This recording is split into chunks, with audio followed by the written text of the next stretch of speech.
ఇప్పుడు ఎక్కువగా సోషల్ మీడియాలో వైరల్ అవుతున్న సెలబ్రిటీస్, ముఖ్యంగా జానీ మాస్టర్ చాలా నేషనల్ అవార్డు గ్రహీత, తను చాలా పెద్ద పేరు తెచ్చుకున్న తను డ్యాన్స్ మాస్టరు ఇండస్ట్రీలో కూడా. అలాంటి వ్యక్తికి తను మైనర్గా ఉన్నాను అని చెప్పేసి మైనర్గా ఉన్నప్పటి నుంచి నా మీద అఘాయిత్యం చేశాడు అని తన కొలిక్ అయినటువంటి తను కూడా కొరియోగ్రాఫరే కేసు పెట్టింది సార్.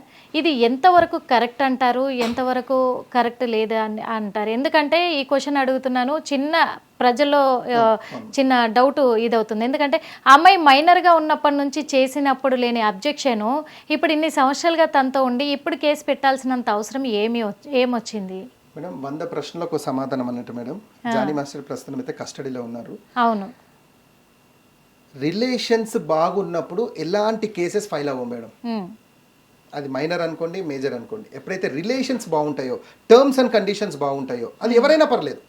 ఎప్పుడైతే రిలేషన్స్ డిస్టర్బ్ అవుతున్నాయో, ఈగో యాటిట్యూడ్ అయిపోయి నువ్వింత నువ్వింత సంపాదన ఎప్పుడైతే డిస్టర్బ్ అయిపోయాడో, పలానా టైంలో ఇది చేశాడు కదా, మొన్న ఇది చేశాడు కదా, లేదా ఆ ఎవిడెన్స్ పెట్టేసి చట్టాలు ఇప్పుడు ఎలా ఉన్నాయంటే మేడం, కొద్దిగా లేడీస్కి అనుకూలంగా ఉన్నాయి.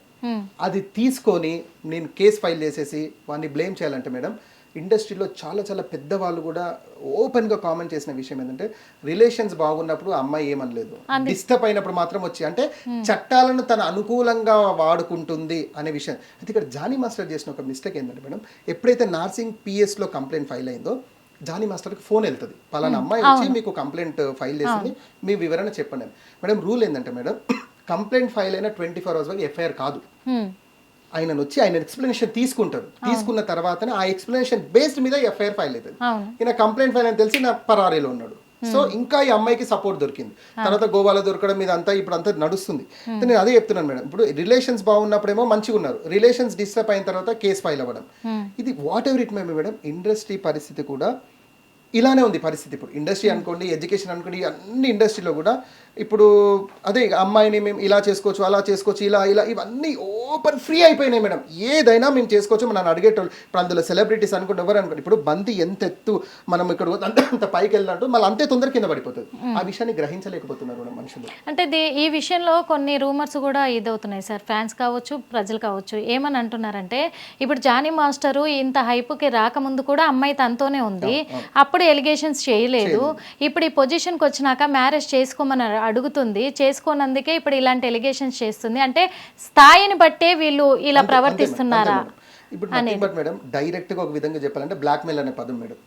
ఇప్పుడు నువ్వు ఒక పొజిషన్లో ఉన్నావు, నాకు ఆ టైంలో కమిట్మెంట్స్ ఇచ్చావు, నాకు ఇప్పుడు చెయ్యి, లేదంటే నేను కేసు పెడతా. ఇప్పుడు వాస్తవంగా ఇన్నర్వ్యూ ఏందనేది మీకైనా నాకైనా జానీ మాస్టర్ అని వచ్చి ప్రెస్ మీట్ పెట్టాలి, ఇప్పుడు ఆయన వచ్చి ఓపెన్గా చెప్పాలి ఇది జరిగిందని, లేదా అమ్మాయి అన్న వచ్చి ఓపెన్గా మాట్లాడాలి. ఇప్పుడు జరుగుతుంది ఏంటంటే మేడం, ఆ టైంలో ఇలా, ఈ టైంలో ఇలా, కాబట్టి నువ్వు అక్కడ కేసు ఫైల్ చేసినా నాకు బ్లాక్మెయిల్ చేయి, నాకు ఇంత ఇద్దరి మధ్యలో ఏం డిస్టర్బెన్స్ అయిందో అక్కడ చేశారు.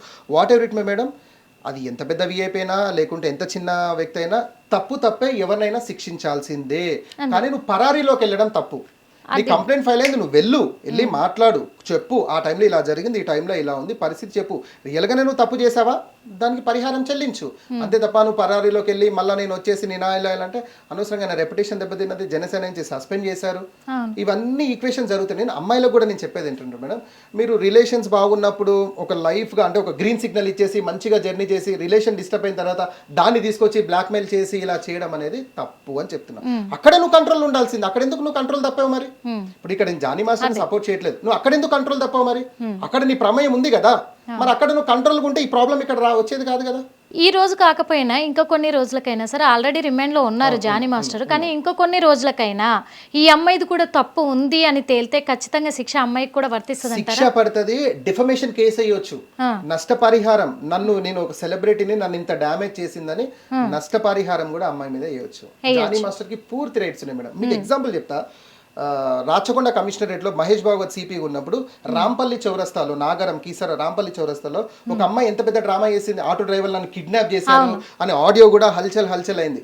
దాని తర్వాత తేలింది ఏంటిది, అసలు ఆటో డ్రైవర్లకు అమ్మాయికి సంబంధమే లేదు, అమ్మాయి లవ్ అఫేర్ లో వెళ్ళింది. ఆటో డ్రైవర్లను మేడం పోలీస్ స్టేషన్లో పిలిపించి కొట్టారు తెలుసా, నిజాలు చెప్పారు. అప్పటికే ఆటో డ్రైవర్లు ఒప్పుకున్నారు, సార్ మేమేం తప్పు చేయలేదు. తర్వాత అమ్మాయి మళ్ళీ వచ్చేసి లేదండి ఇది తర్వాత అమ్మాయి ఊరేసుకుని చనిపోయింది. అది కరెక్ట్ కాదు. ఎందుకు అంటే ఇప్పుడు అమ్మాయిలు కావచ్చు, అబ్బాయిలు కావచ్చు సార్, కేవలము అబ్బాయిదే తప్పు అంటే అబ్బాయిదే తప్పుడు ఎప్పుడు ఉండాలి? స్టార్టింగ్ డేనే. కరెక్ట్ అన్నారు. స్టార్టింగ్ డేనే ఉన్నప్పుడే అబ్బాయిల తప్పు ఉంది, నా పట్ల ఇలా దురుసుగా ప్రవర్తిస్తున్నాడని నువ్వు స్టార్టింగ్ డేనే దానికి చెక్ పెట్టుంటే నిజంగా నీ వైపు న్యాయం ఉంటుంది. కానీ కొన్ని సంవత్సరాలు ట్రావెల్ అయ్యి, కొన్ని నెలలు ట్రావెల్ అయ్యి తర్వాత కేసు పెట్టడం అనేది ఎంతవరకు న్యాయమో, ఇది రేపు నేరం అని తెలిస్తే ఖచ్చితంగా శిక్ష అమలు అవుతుందనే విషయం వాళ్ళు గ్రహించాలి కదా. 100% గ్రహించాలి. ఈ విషయంలో చాలా మంది మహిళా సంఘాలు, లేడీస్ తర్వాత రియలైజ్ అయ్యారు, అరే రియల్ గానే జరుగుంటే ఆ టైంలో రావాలి కదా, అప్పటికి అంత అయిపోద్ది కదా. ఇప్పుడు వచ్చేసి ఆయన ఇంత పిచ్ లో ఉన్నప్పుడు ఇలా చేయడము అంటే ఒక విధంగా వాళ్ళకి అర్థమైపోయింది, కుటుంబం అంతా స్పాయిల్ అయిపోయింది కదా మేడం. ఆల్రెడీ అర్థమైపోయింది. ఇప్పుడు ఇండస్ట్రీలో ఉన్న పెద్దవాళ్ళు కూడా చేసి ఇందులో జానీ తప్పేం లేదు, సరే ఉండొచ్చేమో, ఉన్నప్పుడు అప్పుడు రావాలి కదా, ఇప్పుడు తీసుకొచ్చి అంటే వీళ్ళిద్దరి మధ్యలో ఏదో డిస్టర్బెన్స్ అయింది, అమ్మాయి బ్లాక్ మెయిల్ చేసి రియల్ గా మేడం ఇది రేపు గనక ఆయన రిమాండ్ స్టేట్మెంట్ లో ఈయన క్లియర్ అని తేలితే ఈయన బయటకు వస్తాడు, అమ్మాయి లోపలికి వెళ్ళడం మాత్రం కన్ఫర్మ్. ఇలాంటివి రేపు ఫర్దర్ గా ఎవరైనా చేయాలనుకున్నా కూడా మేడం ఇదే రిపీట్ అవుతుంది. అదే ఇదిలోనే యూట్యూబ్ స్టార్, పెద్ద famous YouTube star Harsha Sai, తను ఎంతో మందికి చాలా అంటే చాలా హెల్ప్ చేశారు. తన నుంచి కూడా పేదవాళ్ళందరికీ వెహికల్స్ కొనియడం కానీ, డబ్బులు సహాయం చేయడం కానీ, వాళ్ళకి ఇండ్లు కట్టించడం, చాలా రకాలుగా కూడా చాలా ఒక స్థాయికి వెళ్ళిన వ్యక్తి. మరి తన మీద కూడా ఒక అమ్మాయి ఇదే కేసు, నన్ను అత్యాచారం చేశాడు అని చెప్పేసి, నన్ను బ్లాక్మెయిల్ చేశాడు, నా వీడియోలు తీశాడు, ఇవన్నీ చెప్తున్నారు. అంటే వీళ్ళకు ముందుగా ఎందుకు ఇచ్చేయట్లేదు? ఇప్పుడు ఒకటొకటి జరుగుతుంటే అది చూసుకొని ఒక్కొక్కరుగా బయటకు వస్తున్నారు. ఇంకా రీసెంట్ గా 2 రోజుల క్రితము తేజ అనే అతను ఫోక్ సింగర్ మీద కూడా అయ్యింది. అలాంటిది ఎందుకు ఇలా అంటే ఇన్ని రోజులేమో పక్కకుండేసి ఇప్పుడు ఒక్కొక్కరుగా బయటకు వస్తున్నారు. ఇన్ని రోజులు వాళ్ళని వాడుకున్నారు అనుకోవచ్చా లేడీస్ అయినా సరే? ఇప్పుడు జానీ మాస్టర్ కేసులో ఏదైతే జరిగిందో ఈ హర్ష సాయి విషయంలో కూడా అలానే జరిగిందని అనుకుంటున్నాను. ఇప్పుడు రిలేషన్స్ బాగున్నప్పుడు అక్కడ కూడా ఏం జరగలేదు. ఎక్కడైతే ఇక్కడ డిస్టర్బ్ అయ్యేదో ఆ అమ్మాయి వచ్చి కేసు పెట్టడం, మళ్ళీ ఇతను కూడా సేమ్ పరారీలు ఉండడం, ఇదంతా జరిగింది. నేనేమంటాను మేడం, యూట్యూబ్లో వెళ్ళేసి అదే వీడియోస్ పెట్టేసి అతనికి డబ్బులు ఇవ్వడం, నేనంటే ఈయనకి ఎక్కడి నుంచి వస్తున్నాయి డబ్బులు, మనం అది ఆలోచించాలి. ఎంతసేపు డబ్బులు ఇస్తున్నాడు. ఇప్పుడు ఈయన బెట్టింగ్ యాప్స్ని ప్రమోట్ చేస్తున్నాడు madam. What ever it may be, ఒక హిందూ అయినా, క్రిస్టియన్ అయినా, ముస్లిం అయినా, బెట్టింగ్స్, జూదం అనేది గ్రంథాల ప్రకారంగా నిషేధించబడిన నేరం మేడం. అది దానికి నరకం అని ఉంటది, డైరెక్ట్ బైబిల్లో ఉంటది, వేదాస్ లో కూడా ఉంటది. జూదానికి దరిదాపుల్లో కూడా వెళ్ళకండి నేరం. బెట్టింగ్ యాప్స్ ని ప్రమోట్ చేయడం ఏంటంటే మేడం, ఇంకోటి మీరు లాజిక్ మాట్లాడితే, ఇప్పుడు పోన్ వీడియోస్ చూడడం తప్ప రైట్ అంటే తప్పే, కానీ అది ఓపెన్ అవుతుంది కానీ నేను చూస్తున్నా అంటే అది అవివేకం. ఇప్పుడు ఈయన హర్ష సాయి కూడా నేను బెట్టింగ్ యాప్స్ ని ప్రమోట్ చేస్తాను, అది మీ ఇష్టము, లేకుంటే అంటే అది వేరు, కోహ్లీ ప్రమోట్ చేస్తున్నారు కదా అంటే నువ్వు వారితో నీ కంపారిజన్ ఏంటి? నువ్వు బెట్టింగ్ యాప్స్ ని ప్రమోట్ చేసి దాంట్లో నుంచి వచ్చే డబ్బులు తీసుకొని నువ్వు ఇక్కడ నువ్వు ఇచ్చేసి నువ్వు ఫేమ్ అయిపోయి నువ్వు ఈ విధంగా ఇలా చేయడం అనేది అంటే నేను what ever it may be madam, betting apps ని ప్రమోట్ చేయడం నేరము. ఇప్పుడు సోషల్ మీడియా అదే మేడం, ఇప్పుడు యూట్యూబర్ ఇంతకుముందు అన్నట్టు బంతి ఎంత ఎత్తుగా కొడితే అంత ఎత్తుగా వెళ్తున్నాడు. ఇప్పుడు వీళ్ళందరూ టక్కున సోషల్ మీడియాలో ఫేమస్ అయిపోయారు. ఇక వీళ్ళు ఏం చెప్పినా జనాలు రిసీవ్ చేసుకుంటారు అని చెప్పేసి ఏది పడితే అది ప్రమోట్ చేయడము, డబ్బులు తీసుకోవడం, అందులో కొంత సోషల్ సర్వీస్ చేయడం. ఇది ఒకటి అయిపోయింది మేడం, సిస్టమ్ అయిపోయింది తెలుసా. 100 రూపాయలు సంపాదించాలి, 20 రూపాయలు ఖర్చు పెట్టాలి, సో దట్ పబ్లిక్ లో ఒక పేరు వచ్చేస్తుంది. సో మనం 80% సేఫ్ జోన్ అనే కోణంలో. కానీ ఎప్పటికైనా తప్పే మేడం, బెట్టింగ్ యాప్స్ ని ప్రమోట్ చేయడం తప్పే. రియల్ గా నువ్వు అమ్మాయిపై లైంగిక దాడి చేస్తే నువ్వు శిక్ష అనుభవించాల్సిందే. నేనేం చెప్తున్నా, అమ్మాయి కూడా రియల్ గా నీ మీద జరిగి ఉంటే నువ్వు జరిగినప్పుడే కేసు ఫైల్ చేయాలి. ఇప్పటికి కూడా పోలీసుల అందుబాటులోకి ఇంకా రాలేదు. నిన్న ఇప్పుడు మన ఇంటర్వ్యూ స్టార్ట్ అయ్యేటప్పుడు కూడా హర్ష సాయి ఇంకా రాలేదు మేడం, రాలేదు కాబట్టి. బట్ అతని మీద కూడా సేమ్ జానీ మాస్టర్ కేసెస్ ఏవైతే ఉంటాయి సేమ్ కేసెస్ ఫైల్, అడిషనల్ కూడా కొన్ని కేసెస్ ఫైల్ అయి ఉంటాయి. అతను నాకున్న ఇన్ఫర్మేషన్ కూడా ఇప్పటిలో అయితే బయటకు వచ్చే పరిస్థితి ఉండదు అంటిల్ అన్లెస్ ఆయన ఎక్స్ప్లెనేషన్ మీద ఆధారపడి. ఎందుకంటే ఇక్కడ అమ్మాయిది ఒక విషయం అయితే మేడం, బెట్టింగ్ యాప్స్ ని ప్రమోట్ చేయడం, ఈ కేసు సపరేట్ ఫైల్ అయింది. ప్లస్ నిన్న నాకు తెలిసి నిన్ననో ఇవ్వాలనో అనుకోండి, నిన్న అనుకోండి అడిషనల్ ఇంకో కేసు కూడా అతని మీద ఫైల్ అయింది. ఆయన నమ్ముకొని మేము ఇంత ఖర్చు పెట్టాం ఇది అన్నట్టుగా కొన్ని జరిగాయి మేడం. అదే సోషల్ మీడియాలో మేము స్టార్ అయిపోయేసరికి ఇక మాకు అసలు హద్దులు లేవు, బౌండరీస్ లేవు, మేము ఏం చేసినా నడుస్తుంది అనే వాళ్లకు ఇప్పుడు హర్ష సాయి కానీ లేదా జానీ మాస్టర్ కానీ మీకు ఇది గుణపాఠం. ఇప్పటికైనా మీరు నేర్చుకోండి. ఎంత ఎత్తుకి ఎదగామనేది కాదు, ఎంత ఒదిగి ఉన్నాము అనేదే ఇంపార్టెంట్. లేదా హర్ష సాయి పరిస్థితి ఏమైంది, జానీ మాస్టర్ పరిస్థితి ఏమైంది, మీరు ఇప్పటికైనా రియలైజ్ అయ్యి కంట్రోల్గా మీ బౌండరీస్లో ఉండాలనేది నా అపీల్ మేడం. అదే ఇవన్నిటికీ కూడా కారణము అంటే ఇప్పుడు సొసైటీ చెడిపోవడానికైనా ఇప్పుడు బాధితులు అంటే ఇప్పుడు హైదరాబాద్లో బాధపడుతున్న బాధితులది కారణం కావచ్చు. అన్నిటికి కూడా గవర్నమెంట్ అనేది ఒక ఫార్మింగ్లో లేదు, కరెక్ట్ న్యాయం జరిపించే కోణంలో లేదు అనేది ఒకటి తీసుకోవచ్చా సార్? మరి మేడం మీరు ఇందాక అన్నారు స్వర్గ నరకాలు ఎవరు చూసారండి అంటే కొద్దిసేపు ఆ మెట్టును పక్కన పెడతాం మేడం. ఇక్కడ అంటే ఇహలోకం పరలోకం మేడం, రెండు సబ్జెక్టు. పరలోకానికి అది వచ్చేసరికి స్వర్గ నరకాలు, ఇహలోకం అని వచ్చేసరికి ఇక్కడ చట్టాలు అయితే ఉన్నాయి కదా మేడం. ఈ చట్టాలనన్నా కఠినంగా ఇంప్లిమెంట్ చేయాలని నేను అంటున్నాను. చట్టాలను కనుక కఠినంగా ఇంప్లిమెంట్ చేస్తే రిజల్ట్ 100% వస్తుంది. కానీ చట్టాలు ఇక్కడ ఇంప్లిమెంట్ అయ్యే పరిస్థితి లేదు. ఎందుకు లేదంటే ఎమ్మెల్యే లెటర్ ఇస్తే సర్కిల్ ఇన్స్పెక్టర్ కూర్చున్నప్పుడు చట్టాలను ఎలా ఇంప్లిమెంట్ చేస్తావు? ఇప్పుడు ఇదే బాధితుడు వచ్చి ఎమ్మెల్యే కాల్ చేసి మనోడే కొద్దిగా అంటే డైల్యూట్ అయిపోతుంది మేడం. లా అండ్ ఆర్డర్ ఎక్కడ కంట్రోల్ అవుతుంది అంటున్నా. అయితే ఇక్కడ రాజ్యాంగ నిర్మాత ఏదైతే అంబేద్కర్ గారు ఏదైతే రాజ్యాంగం మనకి ఇచ్చారో దానికి కొంత వ్యతిరేకంగా జరుగుతున్న మాట వాస్తవమే. దాన్ని గనక మనం కంట్రోల్ చేసి ఈ తప్పు జరిగితే ఈ శిక్ష పోలీసులకు మీరు ఫ్రీ హ్యాండ్స్ ఇవ్వండి మేడం. ఫ్రెండ్లీ పోలీస్ పక్కన పెట్టండి, ఫ్రీ హ్యాండ్స్ ఇవ్వండి. సిస్టమ్ ఎందుకు సెట్ కాదు నేను చెప్తా. ఎమ్మెల్యేలు కానీ ఎంపీలు కానీ 100% సిస్టమేటిక్గా సెట్ అవుతారు. కానీ ఇప్పుడు అది లేదు, ఆ సిస్టమే లేదు మేడం.